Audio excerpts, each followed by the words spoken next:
Assalamualaikum, selamat pagi. Jumpa kembali kita di mana lagi kalau bukan saluran yang betul 502. Apa khabar Malaysia? Sekali lagi kami bersiaran untuk edisi hari Khamis hari ini 1 Jun 2023 bertemankan saya Cedi dan juga Saleha pagi ini. Diam tak diam sekejap je kita dah masuk bulan baru. Awal bulan ini pastinya banyak perancangan anda yang telah pun disusun atur untuk memenuhi sepanjang bulan ini. Mungkin bersama orang tersayang ataupun yang masih lagi single ada perancangan untuk menamatkan zaman bujang dan sebagainya.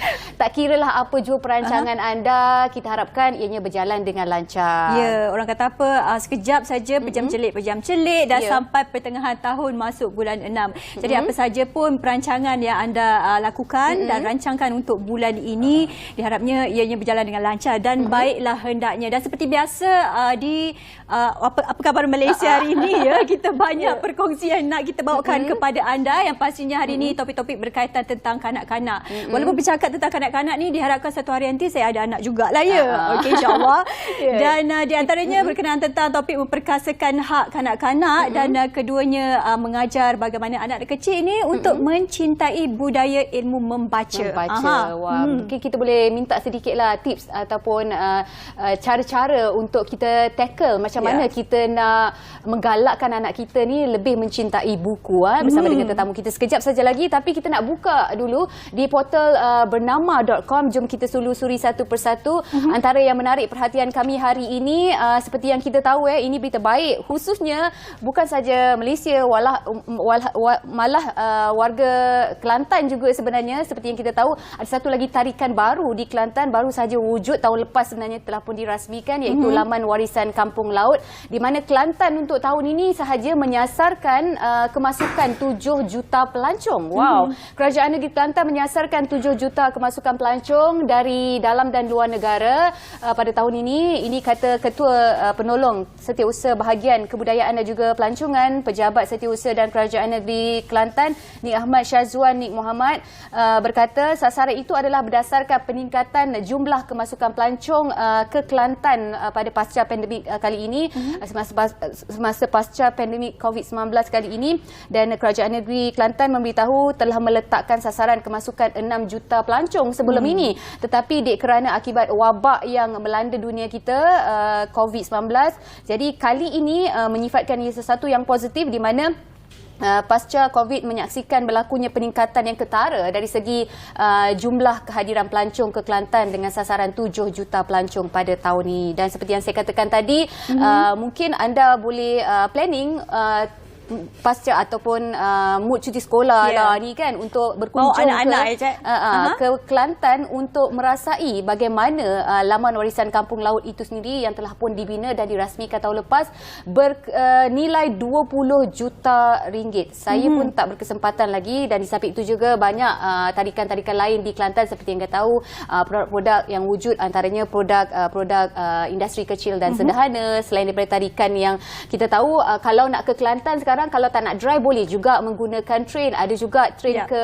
Dabung. Itu satu lokasi yang di mana kalau anda nak menuju ke sana boleh menggunakan train yang boleh tidur tu. Jadi boleh merasailah untuk ke Kelantan, cuba mengembara menggunakan train, dan banyak lagi tarikan lain yang menjadi tumpuan di Kelantan. Dan bercakap tentang negeri Kelantan ni, saya ingat kalau nak pergi Kelantan tu mesti kita kena singgah ke Pasar Siti Khadijah. Orang perempuan ni kalau pergi pasar ke apa, memang suka shopping dan beli makanan tu memang nombor satu. Baik, itu berkenaan tentang negeri Kelantan. Dan seterusnya kita suka juga nak berkongsi bersama dengan anda lebih lagi perkembangan berita semasa di portal bernama.com kali ini berkenaan tentang bersiap sedia Malaysia Airlines Holding Berhad berkenaan tentang musim jemaah haji ini. Perinciannya, MAHB beroperasi kapasiti penuh, jangkaannya dalam 31,600 pengembara musim haji akan berlepas daripada lapangan terbang KLIA ke Arab Saudi, dan kita harapkan segala pelancaran dan juga persiapan yang dilakukan oleh Malaysia Airlines Holding Berhad ini berjalan dengan lancar. Jadi tambahannya lagi, Malaysia Airport Holding Berhad MAHB beroperasi pada kapasiti penuh di seluruh jangkaan lapangan terbangnya di seluruh negara susulan musim haji yang akan datang ini, dan keseluruhan jemaah haji yang dijangkakan untuk tahun ini adalah dalam lingkungan sokongan 31,600 jemaah haji. Dan pengarah urusan MAHB Datuk Iskandar Mizal dalam kenyataannya berkata, peningkatan aliran penumpang pada musim haji tahun ini diramalkan menyumbang kepada 12 hingga 28% kenaikan dalam pergerakan jumlah penumpang bulanan bagi Malaysia dalam bulan Mei hingga bulan Julai. Dan selain itu 114 penerbangan sewa khas oleh Malaysia Airline Holding Berhad dan Saudi Airline akan digunakan untuk membawa jemaah haji dengan 7 lapangan terbang iaitu KLIA, lapangan terbang antarabangsa Pulau Pinang dan beberapa lapangan terbang yang lain. Dan diharapkan supaya apa saja persiapan yang dilakukan nanti berjalan dengan lancar, dan pastinya untuk musim jemaah haji kali ini semoga semua jemaah haji yang pergi dan selamat pulang dan semuanya berjalan dengan baik di sana, insya-Allah. Moga kita juga satu hari dapat sampai ke sana. InsyaAllah.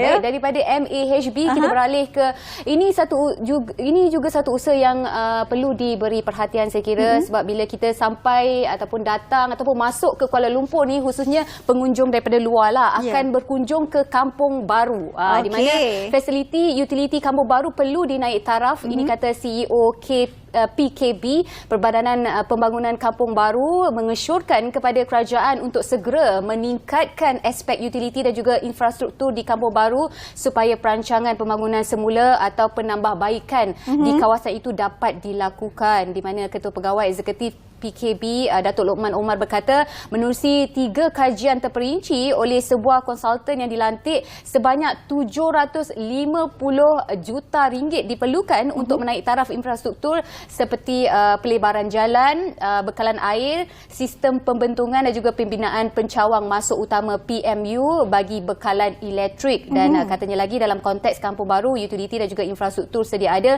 tidak tersusun yang telah menjejaskan kualiti perbandaran semasa Kampung Baru dan juga tidak lagi mampu menampung pembangunan berintensiti tinggi. Jadi Lokman berkata sebelum ini pihaknya sebagai agensi penyelaras dalam pembangunan semula Kampung Baru telah beberapa kali mengemukakan cadangan tersebut kepada pihak berkenaan lah, namun sehingga kini masih lagi belum ada maklum balas. Dan ikut Plan Induk Pembangunan Kampung Baru 2040, PKB menetapkan matlamat untuk menjadikan Kampung Baru sebagai pusat perdagangan dan pertempatan yang inklusif dengan penekanan terhadap pembangunan yang berupaya meningkatkan sosioekonomi dan berdaya huni selain mengekalkan nilai persekitaran tempatan di pusat bandaraya itu. Itu berkenaan tentang penaik taraf di Kampung Baru dan diharapkan ianya berjalan dengan lancar, sebab itu pun pot tumpuan saya selalunya kan biasanya. Dunia ataupun syurga makanan di situ Okey, baik, seperti biasa kita nak berkongsi dengan anda perkembangan ramalan cuaca supaya anda hari ini nak keluar pergi berjalan-jalan ke, pergi dating ke atau sebagainya untuk kita semak ramalan cuaca dan seterusnya ke bilik berita bersama rakan setugas di sana. Silakan.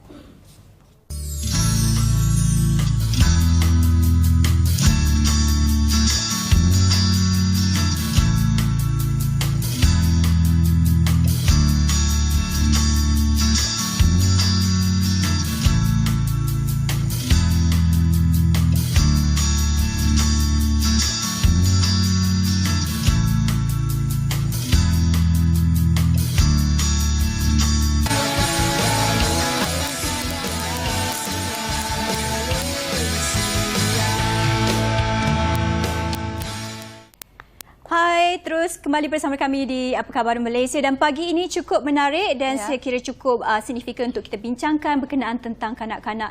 Dan kita tahu kanak-kanak itu adalah satu modal insani yang begitu berharga dan perlu kita jaga. Dan untuk menjadikan modal insani ini dibangunkan dengan baik, mereka memerlukan persekitaran dan juga keadaan yang begitu kondusif, selamat dan terjaga. Dan pastinya yang paling penting adalah berkenaan tentang hak kanak-kanak itu sendiri. Dan hari ini bersama dengan kita di studio bagi memberikan lebih banyak perincian berkenaan tentang ini. Siapa di studio, Ejat? Okey, tentunya kita bersama dengan orang yang tepat lah, Dr. Syuhaida Muhammad Kadri selaku pensyarah kanan Jabatan Psikologi Pendidikan dan Kaunseling Fakulti Pendidikan Universiti Melaya. Terima kasih Doktor atas kesudian meluangkan masa. Okey, kita terus sahaja bercakap tentang hak kanak-kanak itu. Mungkin ada di antara kita masyarakat sendiri yang tidak begitu jelas tentang hak kanak-kanak itu sendiri yang sebenarnya sama rata bersama dengan hak orang dewasa itu sendiri. Mungkin sebagai penjelasannya, pencerahannya, mungkin doktor boleh jelaskan di sini apa itu hak kanak-kanak. Baik, terima kasih Cak.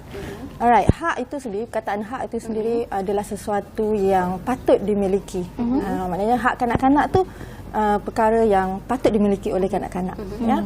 Dan hak kanak-kanak ini sebenarnya telah disenaraikan dan juga diiktiraf dalam pelbagai polisi dan juga termasuk juga di dalam convention mengenai hak kanak-kanak, CRC.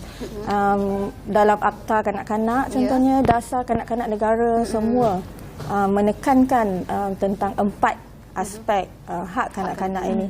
Ya, yang pertama adalah aspek dari segi hak mendapat kelangsungan hidup, survival. Ya, maksudnya kanak-kanak ni ada hak untuk mendapat kerakyatan contohnya. Ya, sejak dilahirkan memang dah automatik kanak-kanak ada hak kerakyatan, ya, hak masing-masing, hak kerakyatan, hak mendapatkan kasih sayang, penjagaan, perkhidmatan kesihatan, pendidikan dan sebagainya. Yang kedua ialah aspek perlindungan. Kanak-kanak di Malaysia dilindungi dari sebarang bentuk pengabaian, ya, penderaan maupun eksploitasi kanak-kanak. Yang ketiga adalah dari sudut perkembangan, ya, kanak-kanak di Malaysia ada hak untuk perkembangan yang holistik. Holistik ni bermaksud menyeluruh, merangkumi semua aspek, termasuk fizikal, sosial emosi, sosial, kerohanian dan sebagainya. Dan yang terakhir ialah hak bersuara ataupun hak dalam participation, penyertaan, hak bersuara ataupun kanak-kanak ni ada hak untuk menyertai perkara-perkara yang memberi manfaat dan kebaikan kepada kesejahteraan mereka. Baik, menyentuh juga di antara hak-hak yang patut diberikan kepada kanak-kanak ini, yang di antara yang paling pentingnya lah tentang hak pendidikan. Jadi dalam konteks sudut pandang doktor sendiri, bagaimana pendidikan yang sewajarnya seharusnya diberikan kepada kanak-kanak ini? Ya, hak pendidikan adalah perkara yang asas lah bagi kanak-kanak. Ya, sebab kanak-kanak ni merupakan generasi yang akan datang. So macam mana kita nak tahu generasi yang akan datang ni, masa depan kita macam mana, pemimpin masa depan macam mana, ia bergantung kepada kanak-kanak zaman sekarang lah. Ya, jadi pendidikan yang berkualiti itu of course adalah ciri-ciri yang perlu adalah dalam pendidikan. Dan saya fikir sistem pendidikan di Malaysia kini pun sangat menitik beratkan tentang quality education lah. Okey, bercakap tentang sistem pendidikan di Malaysia itu sendiri, pandangan doktor, adakah ia cukup berbaloi ataupun ia memadai pada hari ini tentang perkembangan minda khususnya pada kanak-kanak? Perkembangan minda, ya. Sistem pendidikan di Malaysia dia sangat menerapkan semua elemen, dia nak melahirkan pelajar yang holistik dari pelbagai sudut, bukan sahaja akademik, bukan sahaja minda lah.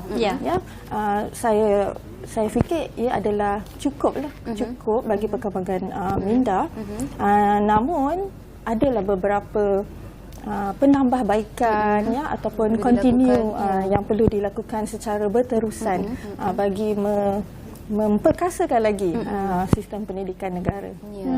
Tadi saya tertarik bila doktor bercakap tentang perkembangan minda dan relate kepada perkembangan minda ini, dan kita tahu pendidikan yang sewajarnya ataupun yang terbaik perlu diberikan. Tapi sekarang ada juga pendidikan yang menggunakan atas talian ataupun menggunakan modul pendidikan yang terbaru. Jadi mungkin sudut pandang doktor berkenaan tentang ini, adakah ianya bertepatan ataupun memerlukan penambahbaikan atau bagaimana?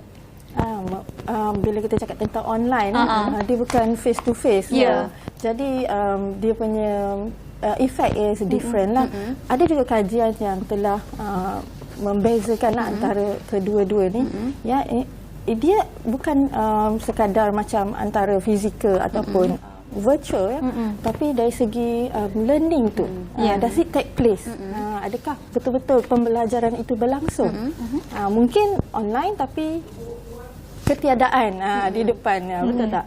Ya, jadi sebab sebelum ni adalah COVID, jadi kalau kita online akademik, dia lebih ke arah akademik. Ya.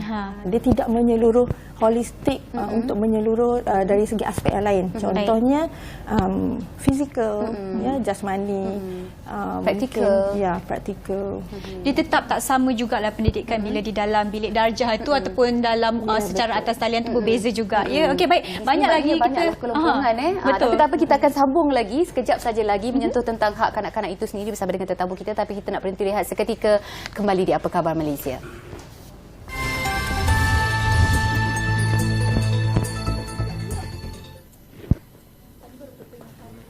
Pulau Pinang telah menganjurkan Karnival Kitab Madani 2023 baru-baru ini bagi mendedahkan masyarakat setempat dengan dasar dan inisiatif Kerajaan Perpaduan. Ketua Menteri Pulau Pinang Syafani berkata, karnival itu dianjurkan bagi membolehkan orang ramai untuk lebih memahami konsep Malaysia Madani. Jadi, ini satu permulaan yang baik untuk memaklumkan kepada orang ramai mengenai konsep yang diperkenalkan Kerajaan Perpaduan. Katanya kepada pemberita dan menambah, terdapat pelbagai isu yang sedang ditangani termasuklah isu kemiskinan. Saya merasakan ia bukan hanya menerusi pemberian wang kebajikan tetapi dengan mewujudkan peluang pekerjaan dan perniagaan bagi membolehkan rakyat memperkasakan pendapatan mereka. Mereka juga boleh melakukan aktiviti lain yang bermakna, mengukuhkan jati diri dan menyumbang kepada pembangunan negara, katanya. Syah berkata kira-kira 20 agensi kerajaan dan pihak swasta turut menyediakan kaunter yang menawarkan perkhidmatan masing-masing termasuk MySalam, Polis Diraja Malaysia, Kumpulan Wang Simpanan Pekerja dan Hong Leong Bank Berhad. Selain itu, terdapat juga pameran maklumat berinteraktif, pemeriksaan kesihatan percuma untuk mereka yang berumur 40 tahun dan ke atas, pemeriksaan gigi percuma, diskaun pembayaran saman serta cabutan bertuah kepada pengunjung pada karnival itu. Penyertaan pelbagai golongan masyarakat amat penting bagi mengukuhkan perpaduan serta sokongan rakyat terhadap usaha yang dilakukan kerajaan, katanya. Itu sahaja dari Pulau Pinang, kembali ke studio.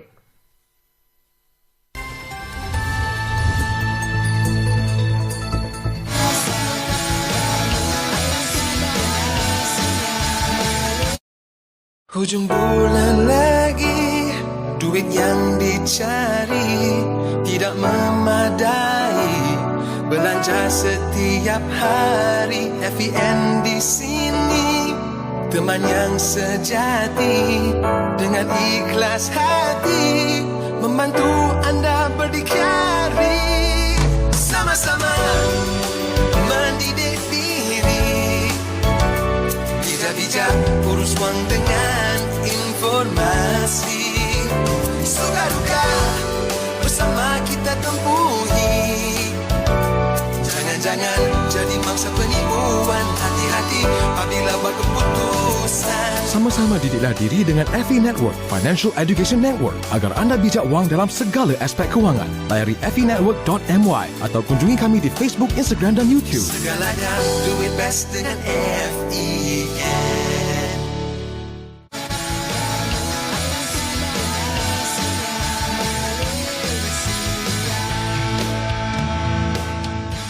Kembali bersama kami di Apa Khabar Malaysia. Masih lagi kita menyentuh tentang perkasa hak kanak-kanak di Malaysia, dan seperti yang kita tahu ada 4 hak kanak-kanak yang perlu dipenuhi oleh orang dewasa sendiri, iaitu seperti yang dikatakan tadi, hak kehidupan, hak perlindungan, perkembangan dan juga penyertaan. Jadi kita nak menentu tentang hak pendidikan itu sendiri. Seperti yang kita tahu, doktor katakan tadi, banyak sebenarnya kelompokan dan juga kekurangan yang ada dalam sistem pendidikan di Malaysia itu sendiri. Jadi sebagai seorang pendidik dan orang yang berpengalaman dalam arena pendidikan ini sendiri, apa yang doktor lihat kelompokan itu perlu ditambah baik dari segi khususnya kepada perkembangan awal kanak-kanak itu sendiri untuk pembangunan anak-anak kita ni? Okey, baik. Thank you, Cik.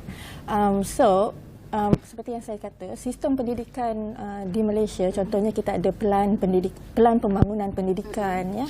Kita ada akta kanak-kanak, semua adalah cantik dah. Ya, kita dah ada dah panduan dia semua, ya.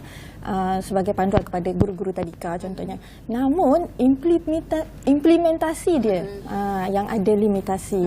Ya, contohnya dari segi pemantauan, ya, perlunya pemantauan yang lebih ketat lah. Contohnya kita dah ada akta Taman Asuhan Kanak-kanak 1984, ya. Dia mewajibkan setiap agensi asuhan kanak-kanak ini perlu didaftarkan. Namun bagaimana pula dengan dari segi pemantauannya? Betul kan? So daripada akta tu sendiri dah ada. Okey, KSKP contohnya kita ada kurikulum standard. Namun bagaimana, siapa pula yang memantau adakah setiap tadika menggunakan kurikulum yang berasaskan kepada KSPK dan sebagainya lah.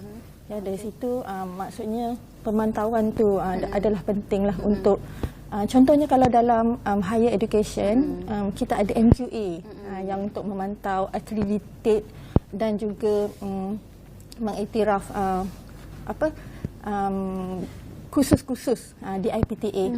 Namun bagi peringkat awal kanak-kanak kita tak ada satu badan khusus yang untuk mengawal selia operasi taska dan tadika di Malaysia. Perlu ditingkatkan dari segi penguatkuasaan.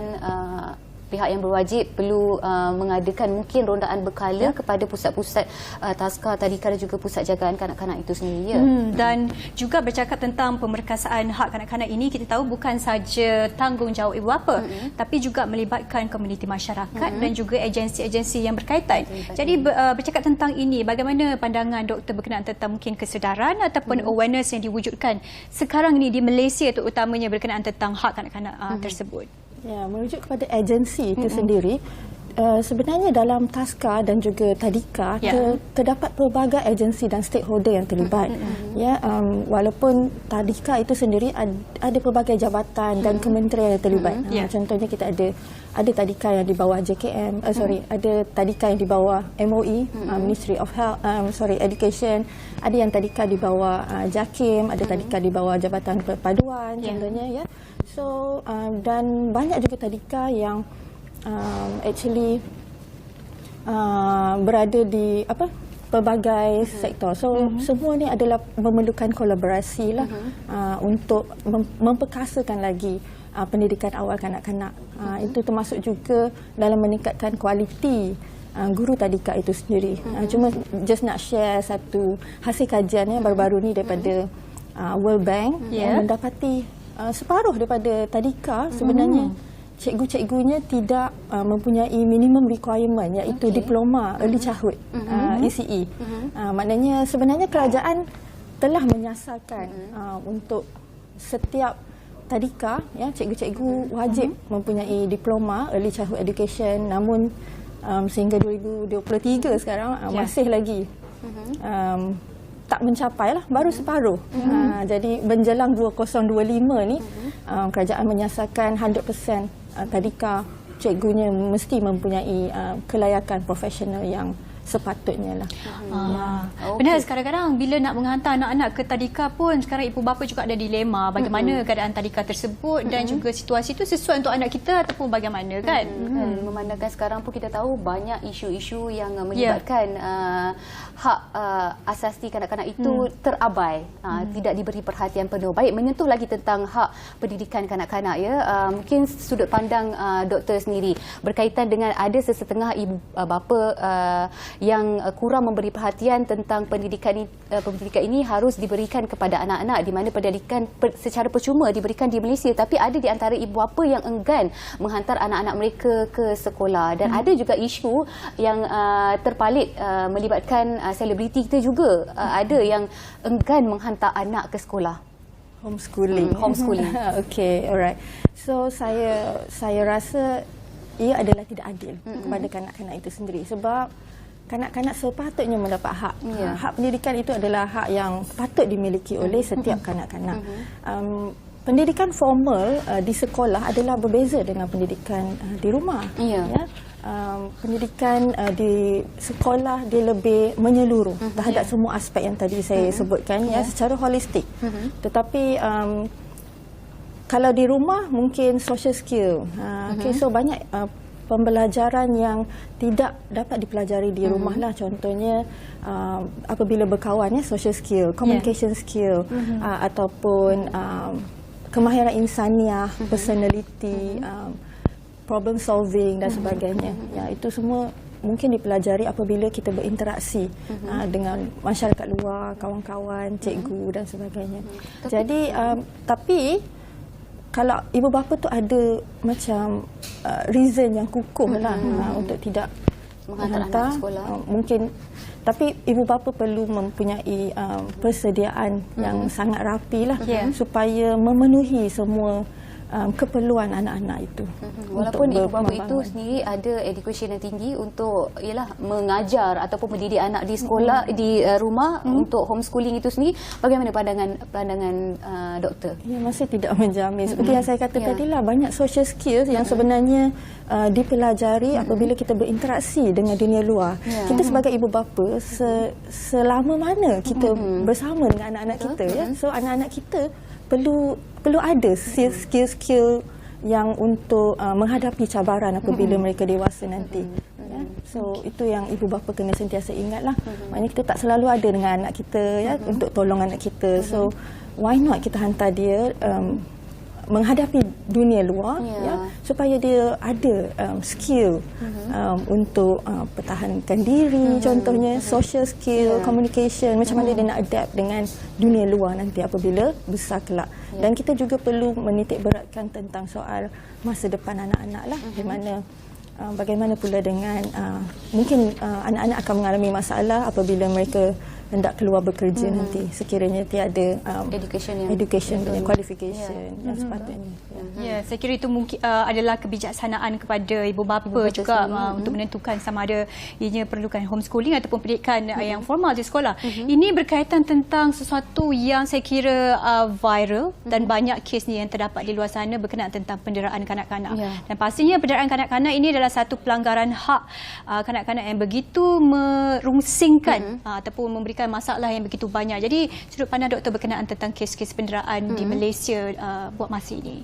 Ya, buat masa ni zaman sekarang lah makin meningkat, ya, kes-kes penderaan. Kalau kita lihat di tadika, di taska contohnya, ini memerlukan seperti dia sebenarnya relate to faktor-faktor tadilah. Contohnya cikgu yang berkualiti itu sangat penting. Apabila cikgu tadika yang mempunyai asas pendidikan dalam pendidikan awal kanak-kanak, mereka mempelajari psikologi kanak-kanak, perkembangan kanak-kanak, ya, perkembangan kanak-kanak kognitif tu berbeza antara kanak-kanak. So dan juga lagi satu adalah awareness lah, awareness masyarakat sekeliling, cikgu-cikgu tadika dan semua orang yang terlibat dalam agensi kanak-kanak ni. Pendidikan juga berbalik pada pendidikan juga yang sangat penting. Kalau kita tak ada knowledge, segala hal yang kita lakukan mungkin tak ada arah tujuan. Okey, apapun sebenarnya kita dah kesuntukan masa sekejap je rasanya bersama dengan Dr. Syuhaida Muhammad Qadri selaku pensyarah kanan Jabatan Psikologi Pendidikan dan juga Kaunseling Fakulti Pendidikan Universiti Melaya. Terima kasih atas kesudian berkongsi tentang hak kanak-kanak yang perlu kita sebagai ibu bapa ataupun orang dewasa berikan kepada anak-anak ini. Baik. Dan tambahannya juga, ya, kita tahu hak kanak-kanak ini seperti sekali lagi ditekankan bukan saja tanggungjawab ibu bapa, tapi kita semua komuniti masyarakat dan juga agensi-agensi yang berkaitan. Jadi banyak perkongsian yang kita bawakan kepada anda. Tapi jangan ke mana-mana lagi, kita akan kembali rehat sebentar dan kembali selepas ini.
Untuk memastikan pemanduan yang selamat, sudah tentu kita memerlukan tayar yang mempunyai ketahanan yang luar biasa. Dengan rekaan terkini, Toyo Tires melancarkan tayar terbaru mereka Proxus Sport 2 yang mempunyai 2 ciri tambahan berbanding siri sebelumnya, iaitu kestabilan pengendalian dan jengkaman mantap pada permukaan basah. So untuk Proxus Sport 2 ini, kami menggunakan teknologi T-Mode untuk membangunkan tayar ini sepenuhnya dan memberi lebih baik performance, contohnya dalam keadaan basah dan juga dalam keadaan kering, dan untuk memberi handling ataupun dia punya performance yang lebih bagus. Untuk kebanyakan produk-produk terbaru Toyo Tire, kami cuba menggunakan produk apapun teknologi yang lebih mesra alam. Contoh untuk tayar terbaru kami ini, Proxus Sport 2, kami menggunakan teknologi silica dispersion yang terbaru untuk memberi lebih environmental friendly kepada alam semula jadi kita. Kebanyakan produk-produk terbaru Toyo Tire sekarang ni, kami menitik beratkan tentang golekan pergerakan ataupun rolling resistance. So seperti yang kita tahu, rolling resistance ni antara faktor dia adalah dapat mengurangkan penggunaan minyak. So untuk tayar terbaru Proxus Sport 2, kami telah meningkatkan dia punya rintangan golekan ataupun rolling resistance supaya dia dapat memberi lebih penyimatan minyak kepada pengguna. Selain penjimatan minyak, tayar terbaru ini mempunyai corak reka bentuk asimetri unik bagi memastikan prestasi unggul ketika permukaan jalan yang basah dan kering. Para petugas media juga berpeluang merasai sendiri kemantapan jengkaman tayar. So for this range of tire, actually we target the first tier. Actually, it's almost the par with Michelin, Continental, Bridgestone.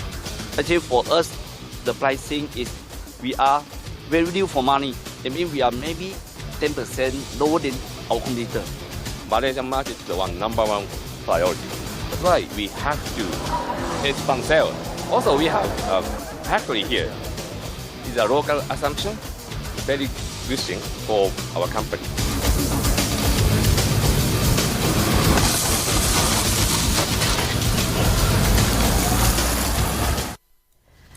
Baik. Sila kembali.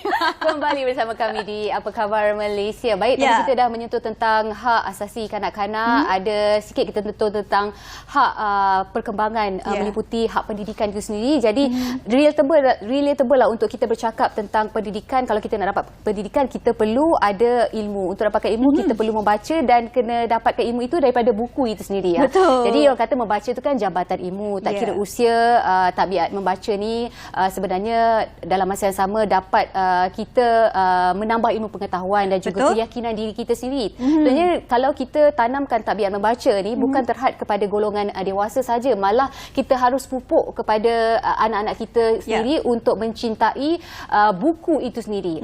Untuk cinta pada buku itu akan kita kupas dan bincangkan pada hari ini, di mana bagaimana kita nak dapatkan tips juga cara untuk kita tackle anak-anak kita ni, khususnya minat dan pegang buku itu sendiri dalam masa yang sama. Dan orang kata apa, the best example untuk kanak-kanak ni adalah ibu dan ayahnya. Parents tu kata example yang terbaik untuk anak-anak. Bila kadang-kadang kalau anak-anak ni tengok mak ayah tengah sibuk khusyuk baca buku, dia mesti akan tertarik juga. Jadi hari ini kita nak buatkan pengisian untuk mendidik anak kita mencintai buku. Seperti kita kata, buku tu jambatan ilmu. Sekali lagi di studio bersama dengan kita, terima kasih kita nak ucapkan selamat datang kepada Puan Suhaila Abdul Rahman, Pengarah Perkhidmatan Korporat Perpustakaan Negara Malaysia. Assalamualaikum Puan. Dekat sebelah kita juga sebelah sana. Apa khabar Puan hari ini? Datang ke sini. Terima kasih. Assalamualaikum warahmatullahi wabarakatuh. Salam perpaduan.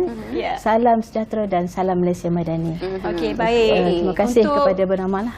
Okey, untuk permulaannya ialah Puan Suhaila berkenaan tentang amalan membaca buku dan menanam minat cintakan buku pada anak-anak kita ni. Bagaimana Puan melihat sekarang trend kanak-kanak kita di Malaysia ini tentang membaca buku itu sendiri? Ya, kalau kita lihat trend pembacaan sekarang, kita tengok syukur Alhamdulillah. Sekarang pun kita lihat di Pesta Buku yang sedang berlangsung, Pesta Buku Antarabangsa Kuala Lumpur 2023, kita lihat ramai pengunjung berpusu-pusu, sesak sangat. Saya sempat hadir pada last week, hari Sabtu, yang bawa anak, yang gendong anak dengan troli, atuk yang peringkat datuk nenek kita pun hadir bersama, yang datang daripada seluruh negara untuk hadir bawa anak yang untuk merasai bagaimana duduk dalam buku, pendedahan kepada buku lah kan. So kita rasa banggalah sebab daripada kecil lagi dah didedah dengan buku. Setengah orang bau buku pun dah rasa macam leganya kan. Macam kami duduk di Perpustakaan Negara, proses buku tu kadang-kadang ada anak bawa anak tu, kadang-kadang santai untuk bawa anak, memang seronok lah kita. Saya rasa perkembangan tu sangat positif lah untuk menerapkan anak-anak daripada kecil mencintai buku. Okey, alhamdulillah kalau kita dengar positif kan. Tapi kalau realitinya, kalau kita melihat dari sudut pandang kami sendiri, mungkin masing-masing mungkin berbeza. Mungkin amalan membaca tu diteruskan dari sudut positifnya, tapi mungkin indikasinya berbeza. Buku tak dipegang, tapi kita lebih kepada gadget untuk membaca.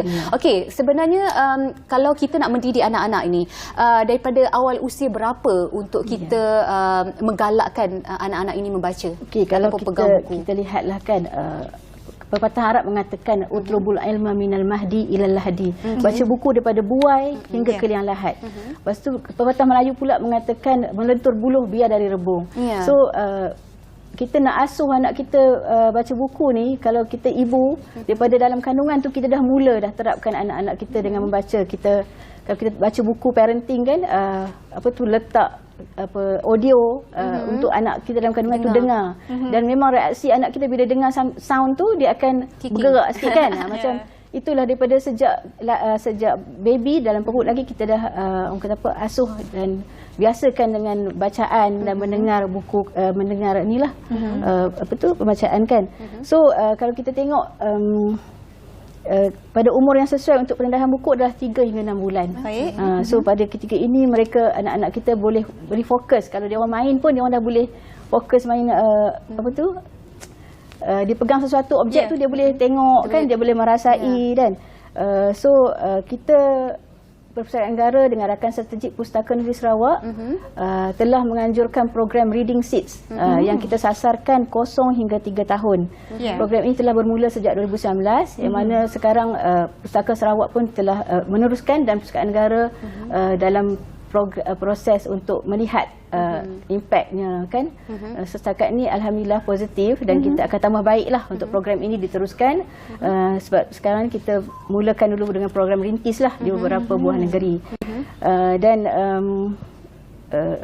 program yang kita laksanakan dalam Reading Seeds ni untuk 0 hingga 3 tahun ini adalah program berkonsepkan didik hibur lah. Kita sediakan bahan bacaan dalam kit tu yang sesuai dengan umur yang berkaitan 0 hingga tahun 3 tahun. Saya baru dapat ilmu baru 3 ke 6 bulan. Awal 3 ke 6 bulan dah boleh kita mengajar anak kita ataupun terapkan untuk pegang buku itu sendiri. Okey, baik, sebenarnya itu satu juga info bagi saya juga. Nanti mana tahu nanti dapat baby kena bersiap siaga dah ya. Jangan lahir je bagi pegang gadget ya. Okey. Berkenaan tentang cintakan bacaan buku ini ya doktor ya. Kita tahu kanak-kanak itu suka bereksplorasi dan berimajinasi juga sekali ya. Dan jadi bagaimana genre buku yang mungkin saya kira menarik minat mereka ataupun sesuai untuk perkembangan minda mereka yang terbaik, pendapat kita tengok kan setiap hari kita tengok anak kita, kadang anak saudara kita, dan di library kanak-kanak sendiri kalau kita bawa orang kata apa tu pencerita kan yang bercerita dengan kanak-kanak ni, dia suka cerita-cerita yang macam orang kata apa tu dia dapat rasa macam imajinasi. Dia imagine. Okey, macam kancil kan. Kancil dan sang buaya. Apa dia buat di situ? So lakonan pencerita tu memainkan peranan untuk anak-anak kita. Dia nak tahu lagi apa berlaku kan. Cerita seram dia akan sound like macam bunyi seram lah kan. So itu yang kita boleh genre yang boleh dibawa kepada anak-anak kita, cerita lucu, Pak Pandir kan, cerita dongeng. Dongeng ni ialah cerita dongeng siapa yang tak seronok dengar kan, cerita yang santai-santai yang Sang Kelembai kan, Pak Pandir, bagaimana dia bagi mandi anak dia sedangkan anak dia nangis, dia rasa anak dia anak dia gelak, suka bagi mandi padahal dia bagi mandi dengan anak panas. Itu pendedahan kepada anak-anak, dan itu dirasai sendirilah oleh saya masa kanak-kanak dulu. Masa kami kecil, dulu kita tak ada gadget ni kan, kita beli buku berserta dengan kaset. So dalam kaset tu kita akan dengar bagaimana Pak Pandey dengan Mak Andih ni bersembang. Suaranya pelbagai yang di wataknya yang dibawa dalam watak tu. Memang kita nak buka lagi lah kaset ni berulang-ulang kan. Itu kita asuh melalui genre buku tu lah. And then jenis buku yang sesuai juga, buku yang berilustrasi berwarna-warni lah. Buku yang kalau kita tengok anak-anak yang atraktif lah. Color yang kalau daripada kecil tu hitam putih dulu kita bagi. Masa tu dia tak nampak lagi kan. And then bila umur yang lebih sikit, kita bagi buku yang colourful lah. Dan buku yang sesuai dengan kanak-kanak, buku yang lembut, soft kan, buku kain tu. So bila dia pegang, dia tak adalah berat untuk dia kan. Itu contoh-contoh buku yang kita boleh bagi kepada ni lah anak-anak mengikut usianya itu sendiri. Baik, ibu bapa masing-masing ada cara mendidik dan juga mengajar ataupun mengasuh anak itu sendiri. Kalau zaman sekarang, bagaimana puan melihat ada ibu bapa yang, ibu mana yang nak melihat anak mereka orang kata tenggelam dalam gadget kan, tapi ada ibu bapa yang nak mengajar anak mereka tapi melalui gadget. Bagaimana cara ialah membesarkan anak begitu, mengasuh begitu. Itu kita tak dapat nafikanlah perkembangan sekarang kan. Pelbagai orang kata apa, pergi restoran, di rumah sendiri pun atas meja nak makan letak sini kan, atas meja kan. Memang itu cabaran kita ibu bapa, dan kami di Persatuan Negara pun itu cabaran kita lah. Daripada semua kita dengan kehadiran gadget yang kata makin mendapat tempat di hati kita lah. Baca buku pun di gadget kan. So apa yang kita boleh buat, kita terapkan awal dia nak baca di gadget tu boleh kan? Tapi dalam gadget tu kita installkan, kita downloadkan apps buku yang kami sediakan juga dalam Persatuan Negara sendiri sediakan percuma. Kita ada Mi Books. Kalau dia nak baca, dia buka Mi Books tu, dia akan dengar audio kat situ. Kadang-kadang kita buka bagi dia dengar saja Mi Books tu. Audilo tu penggandata percuma lah yang disediakan oleh Persatuan Negara, yang kita nak bagi kat gadget untuk dia orang gunakan dengan secara penuh manfaat. Jadi ada juga aplikasi pembacaan buku yang di atas talian ini, Kindle Books kan, boleh digunakan. Tapi kalau boleh kita elakkanlah dari penggunaan gadget. Kita kena kontrol jugalah kan. Bila terlalu sangat dengan gadget ni, efek lah dengan dia punya fokus dia kepada aktiviti lain. Bila macam-macam lah matanya dengan subjek di sekolah pun kita kena kontrol anak kita lah. Rasa saya ada time yang kita boleh setkan untuk anak-anak kita. Awal masa sendiri. Puan Suhaila, kita tahu tadi Puan Suhaila kata berada di perpustakaan tu, kita lihat kalau berada di sekitar buku tu, dia ada bau buku tu berbeza pengalamannya kepada anda semua juga yang biasa membaca buku. Tapi bila kita menggunakan gadget, e-books itu berbeza juga pengalamannya. Jadi dari sudut pandang Puan Suhaila itu sendiri, adakah ianya sampai ataupun tidak, knowledge-nya ataupun berbeza bila pengalaman baca buku secara fizikal atau dengan e-book itu sendiri? Okey, berbeza tu memang berbeza lah. Kita pegang gadget ni tak ada yang kita nak orang kata apa, nak merasai, nak bau harum buku. Kertas tu kan, kertas tu yang cinta buku feel dia tu kan. Dia tak boleh nak buka macam buku tak sama dia nak tengok. Tapi bila kita ada e-books, kita ada melalui gadget apps, kita tab kita buka, kita nak bagi anak kita merasai itu, kita buka lah yang ada audio books tu, yang ada audio supaya dia dengar. Sebab bila kita buka Mi Books tu, pencerita dalam contohnya dalam Mi Books tu, dia akan cerita macam saya cerita tadilah, dengan ada tonasinya, naratornya naratornya yang pelbagai lah. So masa dia tidur pun kita boleh buka dekat dia kan. So kata apa, bedtime story tu ada melalui gadget yang kita letakkan di sebelah dia, kita pegang lah kan. Okey, saya percaya cabaran untuk ibu bapa sendiri dalam nak mendidik anak-anak ini dan nak memupuk minat untuk pegang buku itu sendiri agak susah berbanding zaman dulu dan sekarang memang berbeza dalam dunia gadget itu sendiri. Bagaimana kita nak memupuk ataupun nak menarik, nak tackle anak-anak kita ni untuk dekat dan pegang dengan buku. Mungkin kita boleh lakukan aktiviti ataupun kita boleh mengajak ke pesta buku dan sebagainya. Bagaimana? Apapun kita kata, apa-apa kita nak terapkan kepada keluarga kita melalui di rumah lah, kan? Kita sediakan satu sudut yang anak kita suka nak duduk di situ, kan? Sudut kata apa, mini library ke ataupun tak payah library lah, sudut satu sudut yang ada rak buku, sudut bacaan yang ada kata apa, suasana tu kondusif, yang rasa kita nak duduk lama di situ. Letaklah buku-buku yang sesuai dengan umur anak kita, kita panggil untuk duduk bersama, kan? Secara tak langsung kita dah mendekatkan kita punya hubungan anak beranak kita.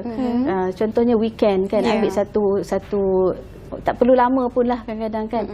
Kita duduk, kita baca buku dengan anak-anak di situ, beli buku yang menarik minat mereka, yang sesuai, bawa dia pergi kedai buku. Macam sekarang ada pesta buku, bawa kan ke pesta buku tu. Macam anak kita kata, jomlah kita pergi pesta buku, dia nak tengok buku. Jangan kita kata kita tak ada masa pula, kan. Memang kita pun masa penatlah, sesak, kan. Kadang kita masa usia kita tu kita tak suka dah sesak, tapi carilah masa dan ruang, peluang untuk kita bawa anak untuk dia orang bersama merasai nak suka buku tu. Okey, baik. Mungkin kita sebagai ibu bapa yang mainkan peranan mungkin lebih banyakkan aktiviti membaca buku bersama dengan anak-anak, mungkin bedtime story. Itu juga menarik. Saya ingat masa kecil-kecil dulu bedtime story tu memang orang kata interesting untuk anak-anak kecil lah, kan. Kuno tapi memang berkesan sebenarnya. Saya lakukan untuk bersama dengan ibu dan ayah sebelum tidur. Okey, dan ini adalah satu perkara yang penting juga berkenaan tentang peranan Pustakaan Negara Malaysia sendiri sebagai pengarah di sana, Puan Suhaila. Jadi bagaimana Puan rasakan peranan Pustakaan Negara Malaysia ini? Okey, so far alhamdulillah Pustakaan Negara tak pernah sunyi lah daripada program-program untuk menyemarakkan budaya membaca. Kami saban tahun sentiasa fikir bagaimana kita nak mengajak rakyat Malaysia, khususnya daripada kanak-kanak tadi, kan, untuk membaca. So program-program yang kita diaturkan yang pernah kita laksanakan adalah program Read Me a Book, iaitu kita pakai Yellow Apron, yang ini dianjurkan oleh Republic of Korea lah. Kita sertai Read Me a Book selama 100 hari, dan Malaysia alhamdulillah mendapat tempat pertama lah ketika itu. Itu tahun 2020. And then kita adakan juga program-program Jom Baca. Dan yang terdekat yang akan datang adalah program Festival Sastra Kanak-Kanak pada bulan Ogos. Yang tu kita akan fokus kepada kanak-kanak lah, pelbagai aktiviti menarik yang dapat merangsang minda anak-anak kita untuk bersama. Dan juga Jom Santai kalau bernama Aware, kan, kita kadang-kadang adakan di situ. Pustakaan ini kali kedua lah, Jom Santai. Mana tahu nanti Puan Suhaila kita boleh buat program bersama. Ya, insyaAllah kita jemput Puan Kat dengan Puan ni, kan, untuk hadir bersama memeriahkan lagi singgah santai kita lah dengan Festival Sastra Kanak-Kanak. InsyaAllah. Itu program kita lah. Dan pekan datang kita bekalkan juga adalah untuk menarik minat membaca. Itu peranan Pustakaan Negara yang tak pernah sunyi lah. Kita target kita daripada peringkat kanak-kanak sampailah pelbagai peringkat umur lah. Okey, sebenarnya kita kesuntukan masa ni. Apa pun terima kasih banyak-banyak atas perkongsian pada hari ini berkaitan dengan didik anak cinta ibuku bersama dengan Puan Suhaila Abdul Rahman. Pelbagai cara dan juga tips yang telah pun dikongsi sama untuk anda di luar sana nak tackle ataupun nak menarik minat anak-anak untuk cinta terhadap buku itu sendiri. Sekarang ni cuti sekolah is on. Jadi apa salahnya untuk anda bawa anak-anak pergi ke pesta buku, mungkin melihat sendiri bagaimana suasananya dan membeli buku untuk anak-anak lah, untuk pupuk rasa cinta buku itu sendiri. Ya, dan seperti yang kita war-warkan tadi, Pesta Buku Antarabangsa 2023 sedang berlangsung. Dia mula 10 pagi hingga 10 malam. Ini saya kira satu aktiviti yang cukup menarik untuk dilakukan bersama dengan anak-anak anda yang tersayang. Kita ucapkan terima kasih juga sekali lagi kepada Puan Suhaila, Pengarah Perkhidmatan Korporat Pustakaan Negara Malaysia. Lepas ni insya-Allah nanti kita ada program bersama dengan Puan. Jemputlah ke Pustakaan Negara. Kami juga ada pelbagai aktiviti kanak-kanak seperti di sekolah.